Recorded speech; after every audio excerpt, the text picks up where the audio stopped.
First serial ഏഷ്യാനെറ്റില് ഒരു 13 എപ്പിസോഡായിട്ട് വന്നുകൊണ്ടിരുന്ന ഒരു serial ഉണ്ടായിരുന്നു, കുടുംബവിളക്ക്. കുടുംബവിളക്ക് ഇപ്പോഴത്തെ കുടുംബവിളക്കല്ല, പണ്ടത്തെ വർഷങ്ങൾക്ക് മുമ്പ്. അത് ഉച്ചയ്ക്ക് 1:30 മണിക്കാണ് ടെലികാസ്റ്റിംഗ് ഉണ്ടായിരുന്നത്. അതില് ജയകൃഷ്ണന്റെ, നമ്മുടെ അന്നത്തെ ഹീറോ ജയേട്ടന്റെ ഹീറോയിൻ ആയിട്ടാണ് ഫസ്റ്റ് വരവ്. അത് ഡയറക്ട് ചെയ്ത് പോൾസിൻ സാറ്, പിന്നെ അത് മെർലാൻഡാണ് പ്രൊഡ്യൂസ് ചെയ്ത്. അതാണ് ഫസ്റ്റ് എൻട്രി.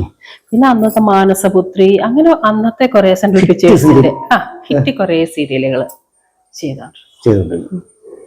പിന്നെ സിനിമയിലോട്ടോ?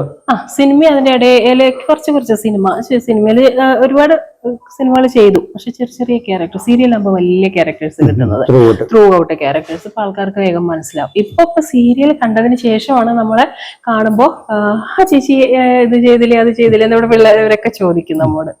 അങ്ങനെ കുറെ സിനിമ ചെയ്തു. വെട്ടം ചെയ്തു ദിലീപേട്ടന്റെ ചേട്ടത്തിയമ്മയായിട്ട്. മമ്മൂക്കയുടെ കൂടെ മയിലാട്ടം ചെയ്തു. അല്ല, ജയറാമേട്ടന്റെ കൂടെ മയിലാട്ടം ചെയ്തു. മമ്മൂക്കയുടെ കൂടെ 1-2 പടങ്ങൾ, മമ്മൂക്കയുടെ പളുങ്ക് ചെയ്തു. ചെയ്തു ഒത്തിരി സിനിമകൾ. ബോംബെ മാർച്ച് 12 ചെയ്തു. പിന്നെ മമ്മൂക്കയുടെ കൂടെ മായ ബസാർ ചെയ്തു. അങ്ങനെ ഒരുപാട്. ഇപ്പൊ ലാസ്റ്റ് ഉണ്ണിമുകുന്ദന്റെ ഷെഫീഖിന്റെ സന്തോഷം